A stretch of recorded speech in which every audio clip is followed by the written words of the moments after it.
ओझल हुए लक्ष्य में भी निशाना ढूंढ लेते हैं, कड़कती बिजलियों में भी आशियाना ढूंढ लेते हैं। जिंदगी का फलसफा सीखना है उन परिंदों से जो कूड़े में छिपा अन्न का दाना ढूंढ लेते हैं। नमस्कार, स्वागत है आप सभी लोगों का आपके अपने YouTube channel future ready classes में। और सभी लोगों को नवरात्रि की ढेर सारी शुभकामनाएं। माता रानी आप सभी लोगों पर कृपा बरसाए रखे। चलिए आज शुरू करते हैं करंट अफेयर्स का अगला क्वेश्चन। तो करंट अफेयर्स का हमारा जो अगला क्वेश्चन है वो क्वेश्चन है कि हाल ही में भारत के 15वें राष्ट्रपति के रूप में किसे निर्वाचित किया गया है। अभी हाल ही में भारत के 15वें उपराष्ट्रपति चुने गए हैं।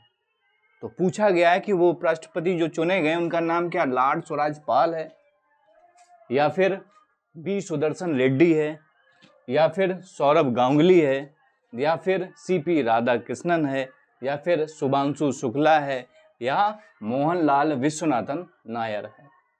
अब आप लोग सोच रहे होंगे कि जब भी कोई बहुविकल्पीय क्वेश्चन होता है उसमें 4 विकल्प होते हैं या 5 विकल्प होते हैं। यहाँ पर 6 विकल्प कैसे आ गए?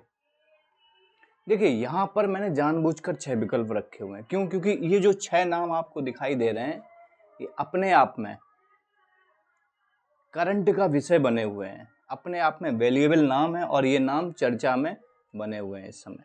तो आइए जानते हैं सबसे पहले इसका आंसर है सीपी राधाकृष्णन जी। सीपी राधाकृष्णन जी को भारत का 15वां उपराष्ट्रपति निर्वाचित किया गया है और इन्होंने 12 सितंबर को उपराष्ट्रपति पद की शपथ ग्रहण की। ठीक है, अब जानते हैं उपराष्ट्रपति पद का इतिहास क्या है। जो भारतीय उपराष्ट्रपति पद है उसका इतिहास क्या है? तो संविधान के भाग 5 के अनुच्छेद 63 में वर्णन किया गया है। भारतीय संविधान का जो भाग 5 है जिसमें अनुच्छेद 52 से लेकर 151 तक का वर्णन किया गया है, उसके अनुच्छेद 63 में उपराष्ट्रपति पद का विस्तार पूर्वक वर्णन किया गया है।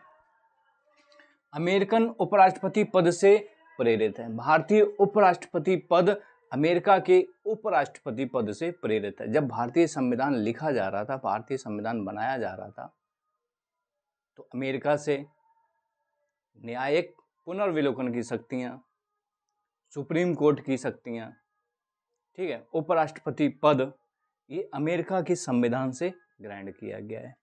और जो भारत में उपराष्ट्रपति का पद है वो भी अमेरिका के उपराष्ट्रपति पद के समान होता है। इस समय अमेरिका के जो राष्ट्रपति हैं वो डोनाल्ड ट्रंप हैं और अमेरिका के जो उपराष्ट्रपति हैं वो जेडी वेंस हैं। ठीक है, इसे राज्यसभा का पदेन सभापति भी कहा जाता है। देखिए राज्यसभा का जो पदेन सभापति होता है वो उपराष्ट्रपति होता है। अब इसमें एक शब्द आया है पदेन। पदेन का मतलब होता है कि ऐसा पद जिसके साथ साथ कोई दूसरा पद भी ग्रहण किया जाता है। अब जो एक पद इनके पास उपराष्ट्रपति पद का है, ठीक है, और उपराष्ट्रपति पद होने के साथ साथ इन्होंने सभापति, राज्यसभा का सभापति भी जो है का पद भी ग्रहण किया हुआ है। तो ऐसे पद को पदेन पद बोला जाता है। ठीक है, मतलब कि मोटा मोटी एक चीज समझिए, एक पद होने के साथ साथ जब दूसरा पद हम ग्रहण करते हैं और उस दूसरे पद को ग्रहण करने में कोई विशेष योग्यता, विशेष निर्वाचन प्रक्रिया या विशिष्ट प्रणाली की जरूरत नहीं होती है, उसको पदेन बोला जाता है। ठीक है, तो जो भारत का उपराष्ट्रपति होता है वो राज्यसभा का पदेन सभापति भी होता है। सभापतित्व करता है वो राज्यसभा की।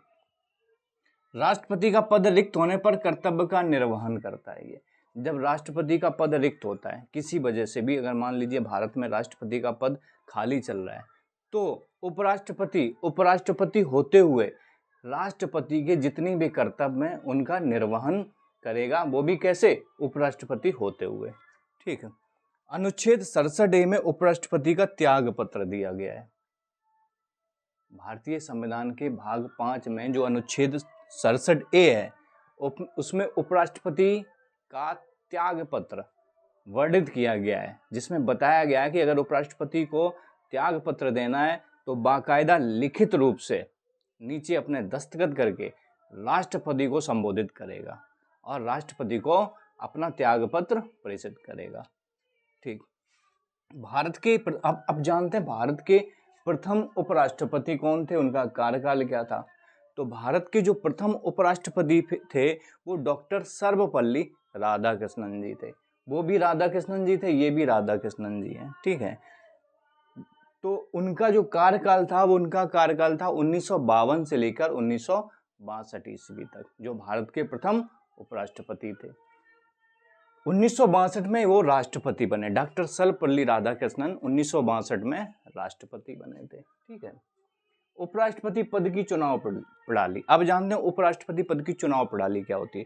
तो उपराष्ट्रपति चुनने के लिए संसद के दोनों सदन, लोकसभा और राज्यसभा के जो निर्वाचित और मनोनीत सदस्य होते हैं वो वोट करते हैं उपराष्ट्रपति को, और इस प्रकार से उपराष्ट्रपति का निर्वाचन संपन्न होता है। ठीक है, ये बात हो गई उपराष्ट्रपति पद के इतिहास की। अब जानते हैं भारत के 15वें उपराष्ट्रपति के बारे में। जो भारत के 15वें उपराष्ट्रपति सीपी राधाकृष्णन जी हैं, उनके बारे में जानते हैं। तो संसद भवन के वसुधा कक्ष में मतदान हुआ है। 15वें उपराष्ट्रपति के लिए संसद भवन में एक कक्ष है, वसुधा कक्ष, वहाँ पर इनका मतदान कराया गया, वहाँ पे इनकी वोटिंग कराई गई। राज्यसभा और लोकसभा के वर्तमान सदस्यों की संख्या। अब राज्यसभा में वर्तमान में 245 सदस्य हैं। कितने सदस्य हैं? 245। और लोकसभा में वर्तमान में 543 सदस्य हैं। कितने सदस्य हैं? 543। इनको अगर टोटल करेंगे तो होंगे जाके 8 और ये 7, 788। मतलब कि भारत के उपराष्ट्रपति को चुनने के लिए कुल सदस्यों की संख्या थी 788। अब राज्यसभा में 6 सीटें रिक्त हैं और लोकसभा में 1 सीट खाली है, तो 7 सीटें इसमें से अगर हम कम कर देते हैं तो संख्या आती है 781 की। ठीक है, तो 781 सदस्य जो है अब बचे इनके चुनाव के लिए। ठीक, ये हो गया। इसके बाद 788, देखिए 788 कुल आ गया, कुल सदस्य होने थे। रिक्त सीटें कितनी है? 7, तो बचे कितने? 781, ये लिखा हुआ मैंने 781। ठीक है, भाग न लेने वाले सदस्यों की संख्या क्या थी? 14 सदस्य ऐसे थे, 14, 14 सदस्य ऐसे थे जिन्होंने इस चुनाव प्रणाली में भाग ही नहीं लिया। ठीक है, बायकाट कर गए वो। तो अगर 781 में हम 14 माइनस कर देते हैं तो संख्या कितनी आ जाती है? माइनस कर दीजिए 14, तो संख्या आ जाएगी 767।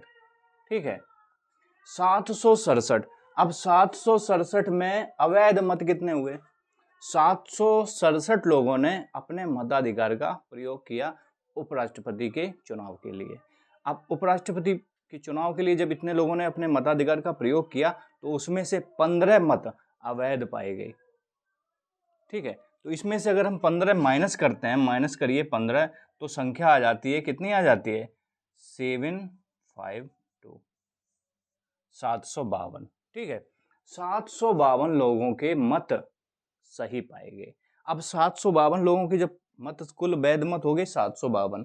752 में प्राप्त मत दोनों पक्षों को, 752 में जो सीपी राधाकृष्णन जी को वोट प्राप्त हुए थे वो वोट प्राप्त हुए थे 452। और बी सुदर्शन रेड्डी जी, INDIA के संयुक्त उम्मीदवार वी सुदर्शन रेड्डी जी को कितने वोट मिले थे? 300 वोट मिले थे। तो दोनों के बीच में जो जीत और हार का अंतर था वो कितना था? 152 वोटों का। ठीक है, तो 152 वोटों से सीपी राधाकृष्णन जी ने जीत दर्ज करी और इस प्रकार से भारत के 15वें उपराष्ट्रपति बनेंगे। ठीक है, अब आइए जानते हैं इनका पूरा नाम क्या है। सीपी राधाकृष्णन जी का पूरा नाम है चंद्रपुरम पोन्नुस्वामी राधाकृष्णन। ठीक है, इनका जन्म हुआ था 1957 ईस्वी में। 1957 ईस्वी में इनका जन्म हुआ और जन्म स्थान है इनका तमिलनाडु। ठीक, नॉमिनेशन, जब इनको नॉमिनेट किया गया है उपराष्ट्रपति पद के लिए, उस समय ये महाराष्ट्र के 24वें राज्यपाल थे। महाराष्ट्र के 24वें राज्यपाल थे। मतलब 2024 से ये महाराष्ट्र के राज्यपाल थे और किस नंबर के? 24वें नंबर के। ठीक है, ये बात होगी पूरी सीबी राधाकृष्णन के बारे में और उपराष्ट्रपति पद के इतिहास के बारे में। आशा है कि आपको इतना अच्छी तरीके से समझ में आया होगा। अब हम बात करते हैं अपने पहले विकल्प लॉर्ड स्वराजपाल के बारे में। ये प्रवासी भारतीय हैं जो भारत में इनका जन्म हुआ था, लेकिन ये कहाँ चले गए? विदेश चले गए, मतलब लंदन चले गए। ठीक, लंदन में जाके इन्होंने क्या किया? कापारो समूह का स्थापित किया। बिजनेसमैन थे तो इन्होंने अपना एक ग्रुप स्थापित किया जिसका नाम था कापारो समूह।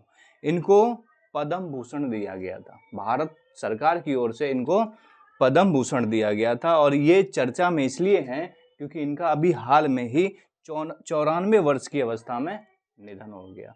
अब पद्म भूषण इनको मिला था तो भारतीय सरकार द्वारा, भारत की सरकार द्वारा भारतीय नागरिकों को जो सबसे उच्च सम्मान दिए जाते हैं उनमें से सबसे उच्च होता है भारत रत्न, उसके बाद पद्म विभूषण, फिर पद्म भूषण और पद्मश्री। ये भारतीय नागरिकों को भारत सरकार द्वारा सम्मान दिए जाते हैं, सिविलियन प्राइज होते हैं ये। ठीक है, इनको पद्म भूषण मिला हुआ था। अगली बात करते हैं हम लोग वी सुदर्शन रेड्डी जी की। ठीक, वी सुदर्शन रेड्डी तो 1942 में वी सुदर्शन रेड्डी जी का जन्म हुआ था और ये 2007 से लेकर 2011 तक सुप्रीम कोर्ट के न्यायाधीश रहे।